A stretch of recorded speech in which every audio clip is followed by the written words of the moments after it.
Hoje eu começo explicando um pouco sobre: será que a Bíblia fala de prosperidade? Será que a Bíblia fala de prosperidade? Infelizmente, houve uma distorção em relação à prosperidade segundo Deus. Algumas pessoas chegam a pregar que ser próspero não é de Deus. Ter dinheiro não é de Deus. Ser uma pessoa com abundância não é de Deus. Vamos ler a Bíblia? Abra sua Bíblia no livro de Josué, tá? No livro de Josué, capítulo de número 1. Capítulo de número 1. Veja o que está escrito aqui, ó, no verso 7. Tão somente ser forte e muito corajoso, para teres o cuidado de fazer segundo toda a lei que meu servo Moisés te ordenou. Dela não te desvies, nem para a direita, nem para a esquerda, para que sejas bem-sucedido por onde quer que andares. Para que sejas bem-sucedido, bem-sucedido. O que você entende por ser bem-sucedido? Olha no verso 8. Não cesses de falar deste livro da lei, antes medita nele dia e noite, para que tenhas cuidado de fazer segundo tudo quanto nele está escrito. Então farás prosperar. Guarde isso. Então farás prosperar o teu caminho e serás bem-sucedido. Então farás prosperar o teu caminho. O teu caminho e serás bem-sucedido. Ser bem-sucedido é ser próspero, segundo Deus. Agora, veja o que está escrito em Jó, capítulo de número 1. Jó, capítulo de número 1. Olha só como é que está aqui, ó, em Jó, capítulo de número 1. Será que a Bíblia fala de homens que eram ricos, homens que eram prósperos? E aí, algumas pessoas dizem: não dá para ser rico e ser crente. Vamos dar uma olhada aí, ó. Vamos começar do verso 1. Capítulo 1 e verso 1 de Jó. Tá marcando aí? Havia um homem na terra de Uz, cujo nome era Jó. Homem íntegro e reto, temente a Deus e que se desviava do mal. Nasceram-lhe 7 filhos e 3 filhas. Possuía 7.000 ovelhas, 3.000 camelos, 500 juntas de bois e 500 jumentas. Era também muito numeroso o pessoal ao seu serviço, de maneira que este homem era o maior de todos os do Oriente. Ele era o mais rico. Imagine assim, ó, o mais rico da sua cidade, o mais rico do seu estado, o mais rico do país. Jó era o mais rico do Oriente. E, no entanto, ele tinha um relacionamento com Deus profundo e extraordinário. Um outro homem que era muito rico e tinha muita intimidade com Deus é Gênesis capítulo 13 e o verso 1. Olha só, Gênesis capítulo 13, não é? Verso 1 a seguir. Saiu, pois, Abrão do Egito para o Neguebe, ele e sua mulher e tudo o que tinha, e Ló com ele. Era Abrão muito rico. Possuía gado, prata e ouro. Presta atenção. Era Abrão muito rico. Possuía gado, prata e ouro. Gênesis capítulo 13, verso 1 e 2. Então nós já vimos que Jó tinha uma relação com Deus muito estreita, muito íntima, e era o mais rico do Oriente. Aqui nós vemos Abrão, que era amigo de Deus, muito rico, possuía gado, prata e ouro. Vamos ver um outro homem? Olha aqui, ó, Gênesis capítulo de número 26. Gênesis capítulo de número 26, palavra do Senhor diz assim, ó, verso 12. a seguir. Semeou Isaque naquela terra e no mesmo ano recolheu 100 por um, porque o Senhor o abençoava. Enriqueceu-se o homem. Guarde isso, por favor. Enriqueceu-se o homem, prosperou, ficou riquíssimo. Enriqueceu-se o homem, prosperou, ficou riquíssimo. Possuía ovelhas e bois e grande número de servos, de maneira que os filisteus lhe tinham inveja. Olha só, outro homem, Isaque. Nós já vimos que Jó tinha uma relação íntima com Deus e era rico. Aqui tem Abrão, que era amigo de Deus e era próspero, rico. E aqui nós temos Isaque, filho de Abrão, também muito próspero e um cara que tinha intimidade com Deus. José de Arimateia, aquele que pediu o corpo de Jesus e sepultou Jesus dentro da sua propriedade, também era um homem muito rico. Lídia, lá na cidade de Filipos, aquela que hospedou Paulo e que foi a primeira convertida, talvez, da igreja de Filipos, aquela mulher, ela era uma empresária próspera que se tornou patrocinadora do ministério, do trabalho, da obra de Paulo. Percebe? Agora, abra a sua Bíblia, por favor, abra a sua Bíblia no Salmo de número 1. Salmo 1, vamos ler aqui, ó. Salmo 1. Salmo 1, não é? Olha só, Salmo 1. Bem-aventurado o homem que não anda segundo o conselho dos ímpios, não se detém no caminho dos pecadores, nem se assenta na roda dos escarnecedores. Antes o seu prazer está na lei do Senhor, e na sua lei medita de dia e de noite. Ele é como árvore plantada junto a correntes de águas, que no devido tempo dá o seu fruto, e cuja folhagem não murcha, e tudo quanto ele faz será bem-sucedido. E tudo. O que você entende por tudo, irmão? Ô, irmã, o que você entende por tudo? Tudo quanto ele faz será bem-sucedido. Próspero. Próspero. Agora, o que as pessoas confundem é o amor ao dinheiro. Olha aqui, por favor. Paulo não disse que o dinheiro é a raiz de todos os males. Não foi isso que Paulo disse. Paulo disse que o amor ao dinheiro é a raiz de todos os males. Vou repetir. Paulo disse que o amor, o apego ao dinheiro é a raiz de todos os males. E por que ser próspero é a vontade de Deus para a sua vida? Eu não estou falando que todo mundo tem que ser rico. Rico como Abrão, rico como Isaque, rico como Jó, que era o mais rico do Oriente. Não, a Bíblia não está falando que todos têm que ser ricos. A Bíblia está falando que todos devem ser prósperos. E prosperidade é você ter aquilo que seja suficiente para você viver com dignidade. Deus não tem prazer na miséria. Ou tem? Deus não tem prazer nessa pobreza absoluta. Tudo isso aí, gente, é consequência do pecado, é consequência da rebeldia do homem, é consequência da ignorância do homem, é consequência da desobediência do homem. Certo? Se você não está vivendo uma vida próspera, se você não está vivendo uma vida próspera, alguma coisa está desalinhada, não é? Alguma coisa não está alinhada com tudo isso que eu estou lendo aqui na palavra de Deus. Então, preste atenção. Abra sua Bíblia agora.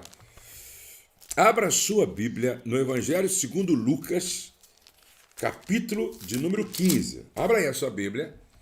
E outra vez eu vou ler um texto que nos fala de um homem próspero. E esse texto é um texto construído por Jesus como parábola, certo? É um texto construído por Jesus como uma parábola, tá? Como uma parábola. Sabe, o grande problema, gente, é que as pessoas não leem a Bíblia, tá? As pessoas não leem a Bíblia. E eu tenho feito uma campanha insistente aqui na internet para que você não leia outra coisa antes da palavra todos os dias pela manhã. Todos os dias pela manhã você precisa ler a palavra. Preste atenção, quando eu li Josué capítulo 1, onde Deus disse para ele, tudo quanto você fizer vai prosperar, se você ler e meditar na minha palavra de noite. E esse mesmo princípio está lá no Salmo 1. Aquele que medita na lei do Senhor de dia e de noite será como árvore plantada junto a ribeiro de águas, que no tempo certo dá o seu fruto, e tudo quanto fizer prosperará. Percebe? Então, infelizmente, as pessoas estão lendo muita coisa e não estão lendo a Bíblia. E a Bíblia é a chave, é o manual, é a bússola orientadora. Evangelho segundo Lucas, capítulo 15, a partir do verso de número 11. Continuou Jesus falando parábolas. E continuou: certo homem tinha 2 filhos. O mais moço deles disse ao pai: Pai, dá-me a parte dos bens que me cabe. E ele lhes repartiu os haveres. O texto está falando de um homem que era próspero, de um homem que era fazendeiro. Preste atenção, esse pai era próspero, esse pai era fazendeiro, esse pai tinha muitos bens. Tinha muitos bens, certo? Agora, junto com o pai estavam os 2 filhos, e os 2 filhos eram prósperos, porque viviam debaixo dessa bênção da prosperidade paterna, não é? Mas, de repente, um dos filhos, o mais novo, resolve no seu coração, na sua mente, fazer uma escolha. E a Bíblia diz assim, olha, e ele lhes repartiu os haveres, o pai. Repartiu, não é o que ele possuía como herança, repartiu. Passado não muitos dias, o filho mais moço, ajuntando tudo o que era seu, aquela parte enorme, que era a terça parte da fazenda, partiu para uma terra distante e lá dissipou todos os seus bens, vivendo dissolutamente. Percebe que aqui nós estamos vendo um rapaz que era próspero e ele começa a deixar de ser próspero. Ele começa a perder tudo o que ele tinha recebido do seu pai, vivendo, eu diria que, uma vida anti-prosperidade, anti-sucesso financeiro, uma vida de perdas irreparáveis. E ele vai perdendo, não é? Por quê? Porque ele vive de forma dissoluta. Verso de número 14. Depois de ter consumido tudo, ele queimou tudo, torrou tudo, ele perdeu tudo. Sobreveio àquele país uma grande fome e ele começou a passar necessidade. Olha que coisa interessante. Aonde ele estava? Na casa do pai. O que ele tinha? Mesa farta, ele tinha trabalhadores à sua disposição, ele tinha abundância na casa do pai. Agora, ele está longe da casa do pai, não soube administrar tudo o que havia recebido, consequentemente ele começa a perder, chega uma crise aonde ele estava, e aí agora, aquele que tinha vida próspera está vivendo uma condição de vida miserável, nem pobre era, uma vida miserável. Por que que eu digo isso? Vamos continuar, verso 15. Ele está passando necessidade. Então ele foi, se agregou a um dos cidadãos daquela terra, e este o mandou para os seus campos a guardar porcos. Preste atenção que nós estamos falando aqui de judeus. E para um judeu, tocar em um porco, comer carne de porco, estar com porcos, inadmissível. Isso era inadmissível. Não entrar, e até hoje não entra na cabeça de um judeu isso. Entendeu? Era um pecado sem explicação para um judeu se envolver com porcos. E aí, ele está numa situação tão miserável, degradante, paupérrima, que ele aceita fazer aquilo que para um judeu era inadmissível. Ele aceita. Ele foi e se agregou a um dos cidadãos daquela terra, e este mandou para os seus campos a guardar porcos. Ali desejava ele fartar-se das alfarrobas que os porcos comiam, mas ninguém lhe dava nada. Então, preste atenção que ele era próspero, aí o pai reparte e dá para ele uma terça parte de tudo que ele tinha, ele vai embora e ele não sabe administrar e vive de forma irresponsável, dissoluta, e ele vai perdendo, e agora ele está numa situação de miséria. Agora ele está numa situação de pobreza. Agora, uma pergunta que fica é: por que muitas pessoas que eram prósperas, de repente começam a perder, e perdem tudo?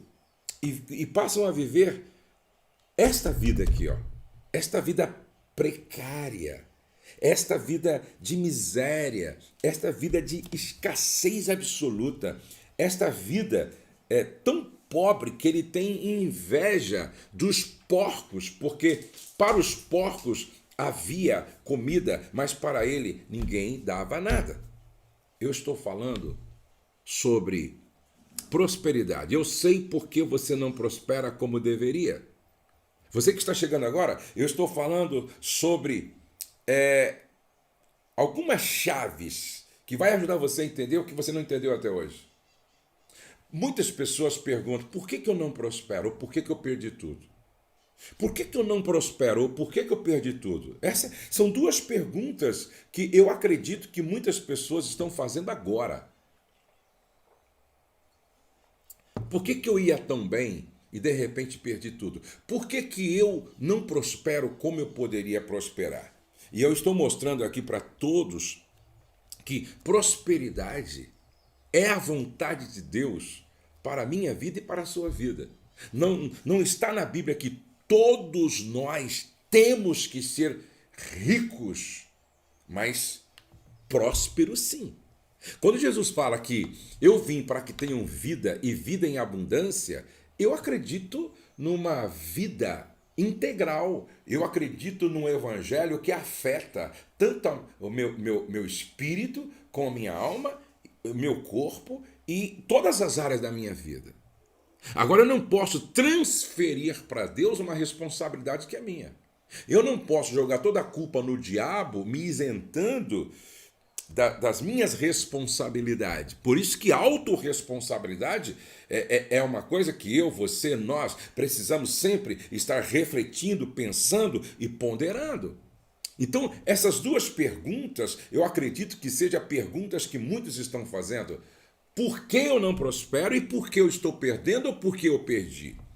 Preste atenção que aqui nós estamos vendo na parábola do filho pródigo duas situações. Primeiro, um pai muito próspero. Um filho que era próspero enquanto estava com o pai. Quando ele deixa a casa do pai, tentando viver do seu jeito, ele perde tudo. E agora ele está entre os porcos, desejando comer daquilo que os porcos comiam, porque para ele ninguém dava nada. Olha que situação deplorável. Alguém que tinha uma mesa farta, alguém que tinha uma casa próspera, alguém que vivia a abundância na casa do pai, agora está vivendo de forma miserável, longe da casa do pai. Aí a pergunta que fica é: aonde o filho pródigo errou? Não é? E aonde muitos estão errando? Aonde o filho pródigo errou? Primeiro, ele faz o que deveria ser feito, mas na hora errada. O que eu estou querendo dizer para você?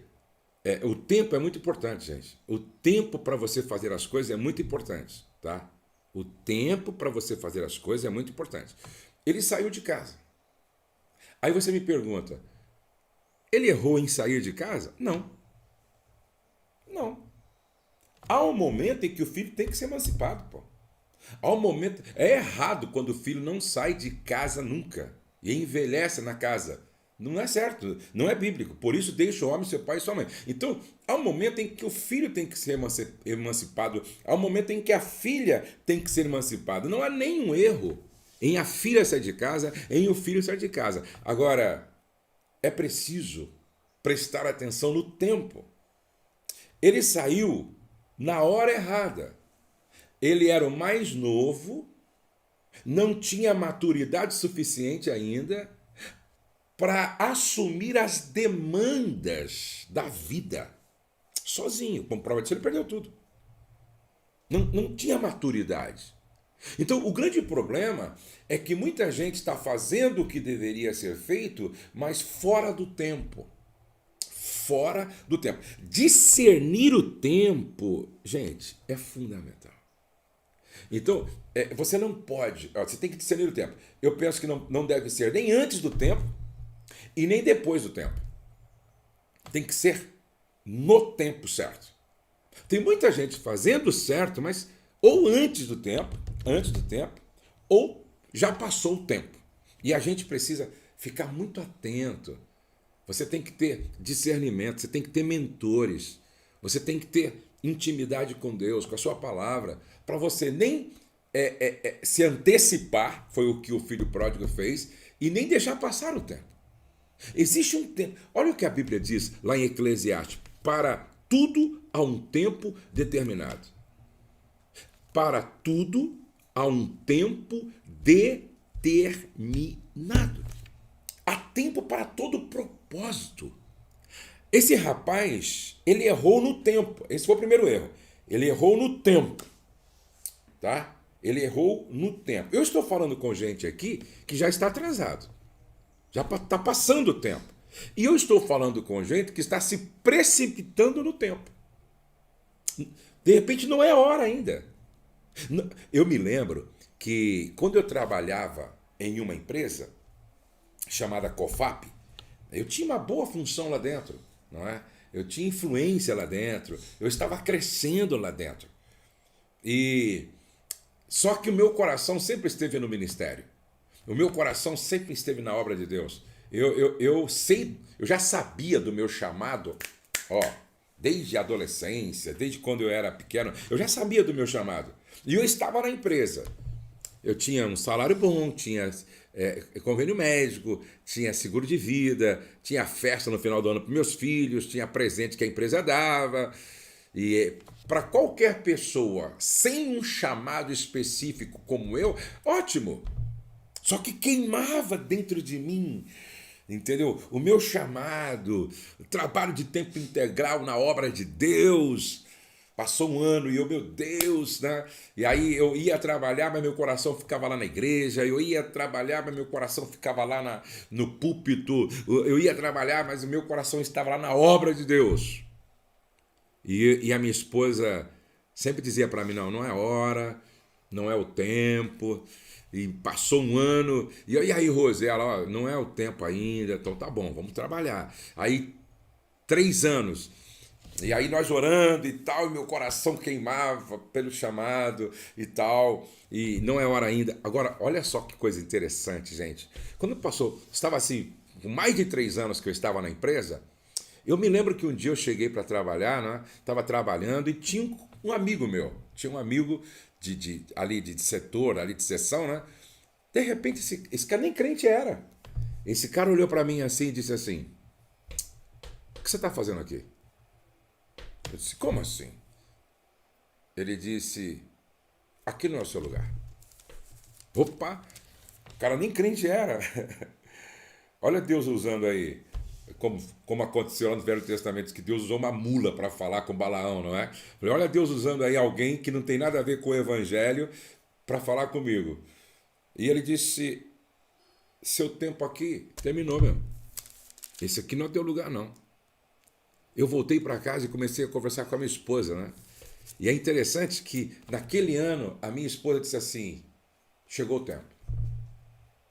Chegou o tempo de você, então, abrir mão do trabalho para viver de forma integral na obra de Deus.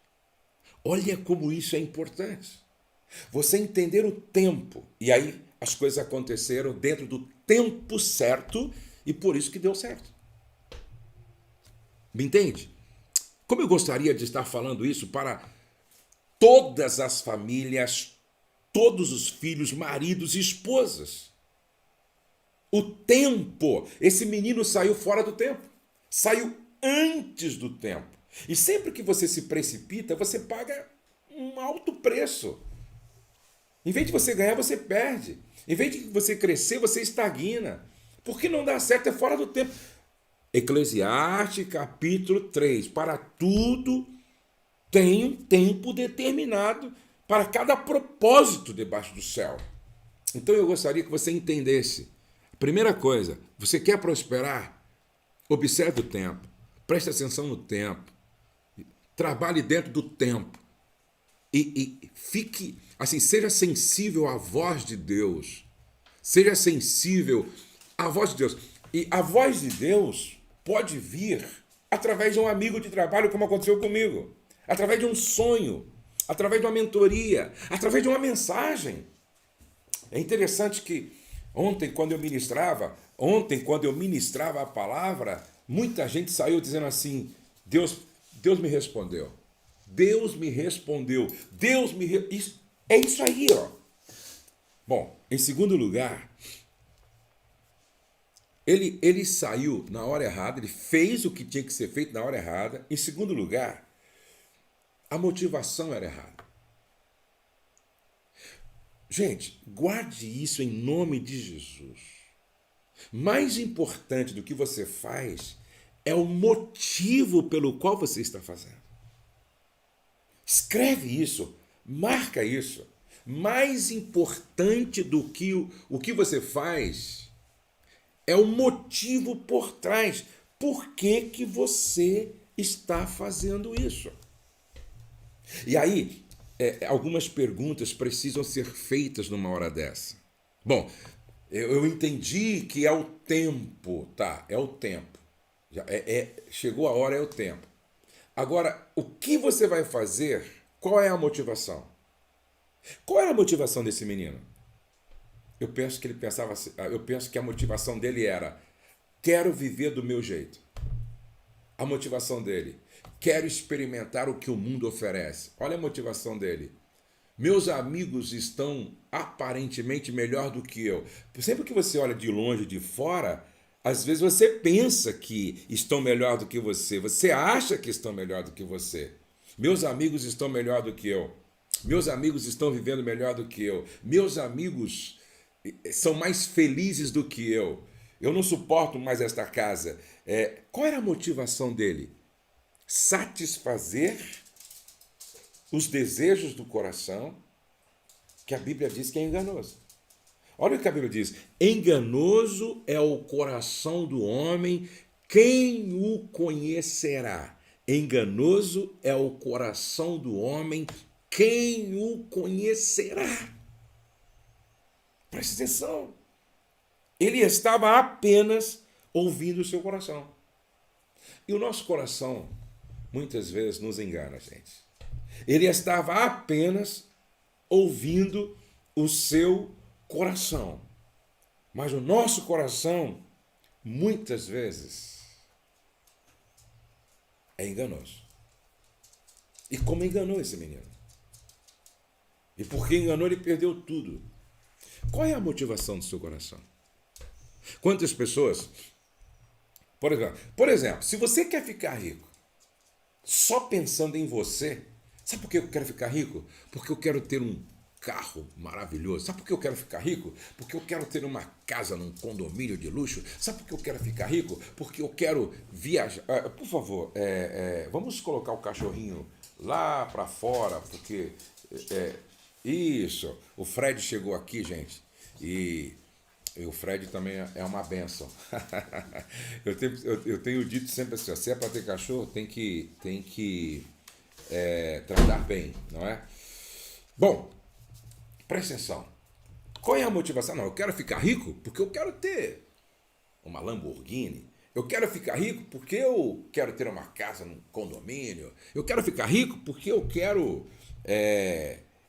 ir nos melhores restaurantes que eu puder. Eu quero ficar rico porque eu quero os rapazes, eu quero sair com todas as meninas do bairro, as mais bonitas. Eu quero ficar rico porque eu quero fazer as viagens do meu sonho. Se esta é a motivação do seu coração, é melhor que você não fique rico. A Bíblia diz assim, ó, pedi, mas não... Vocês pedem, mas não recebem, porque vocês não sabem pedir. Vocês estão pedindo para gastar nos vossos deleites. Presta atenção. Vocês pedem, mas não recebem, porque estão pedindo para gastar nos vossos deleites. A riqueza que eu desejo tem que ter o propósito de abençoar pessoas, em primeiro lugar. Se você tem o propósito de ser um patrocinador das causas do reino, se a sua motivação é abençoar pessoas a partir da sua família, a partir da sua casa, se você pensa em ter e o que você teria faria de você um escravo, essa é uma motivação péssima. A motivação por trás da decisão que o filho pródigo tomou era maligna. Não tinha nada a ver com Deus, não tinha a ver com nada com o próximo. Ele apenas pensou nele, de forma egocêntrica, egoísta, ególatra. Então, esse tipo de ambição, entendeu? Esse tipo de motivação, na maioria das vezes, não te leva à prosperidade segundo Deus. Não te leva à prosperidade segundo Deus. Então, o filho pródigo deixou de ser rico, primeiro, porque ele faz o que deveria ser feito na hora errada. Segundo, ele faz o que deveria ser feito, que é ser emancipado da casa, com a motivação errada. Com a motivação dele não visava a glória de Deus, a motivação dele não visava o bem do próximo, a motivação dele não visava a alegria da família, não é o prazer do seu pai, não, a motivação dele era o seu prazer, o seu prazer, o seu prazer. Quem tem esse tipo de motivação nem pode prosperar. Quem tem esse tipo de motivação não deve prosperar. Em terceiro lugar, presta atenção. Hora errada, motivação errada, e ele sai da forma errada. Presta atenção, ele sai da forma errada. Como é que esse rapaz saiu de casa? Primeiro, desejando a morte do pai. Caramba! Essa é a forma de sair de casa, pô? Já pensou meu filho saindo de casa desejando a minha morte? O Douglas, a Letícia, o Pedro, saindo... Isso é loucura, pô!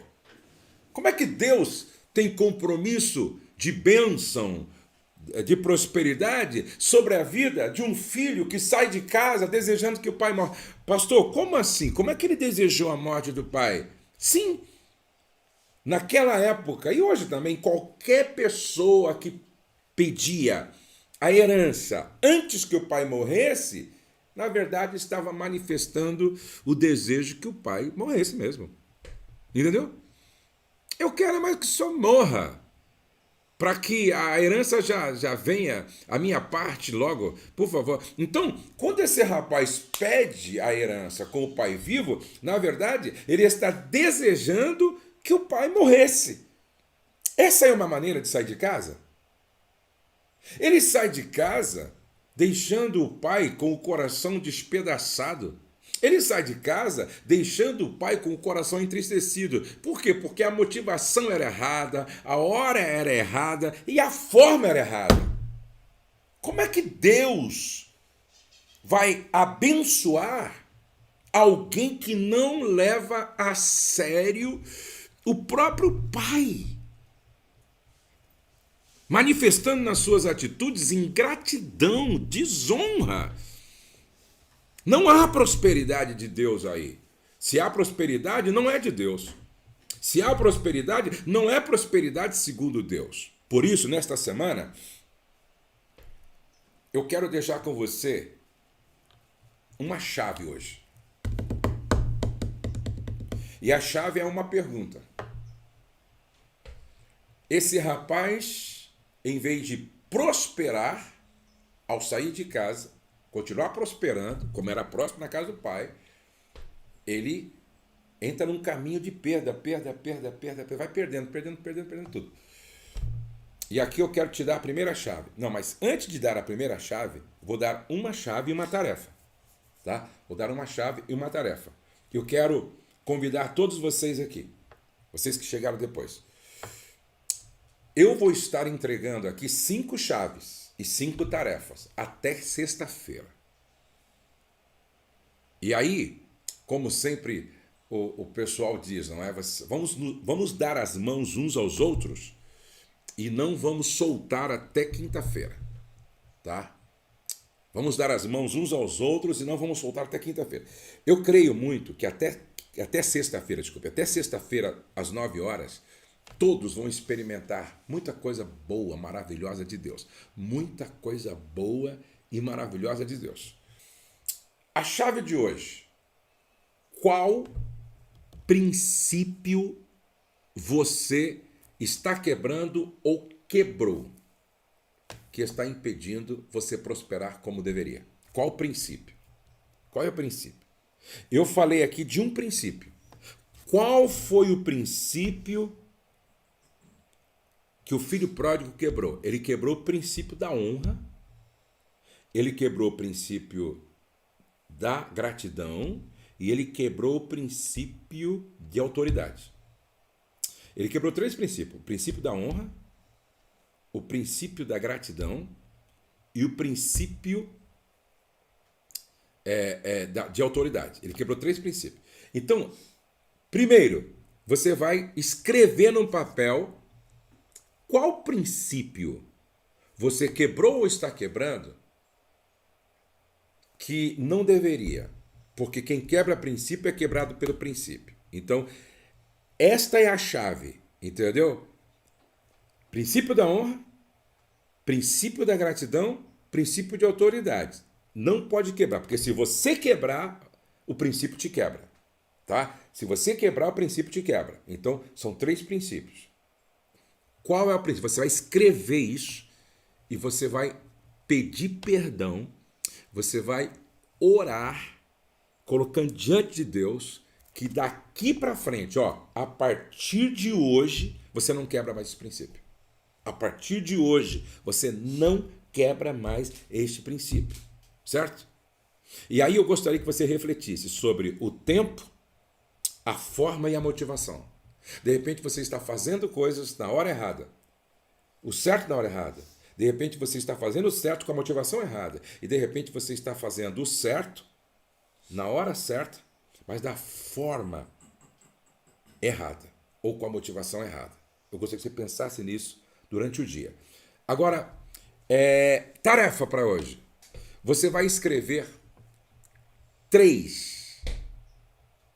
Então vamos fazer o seguinte, você vai escrever 7.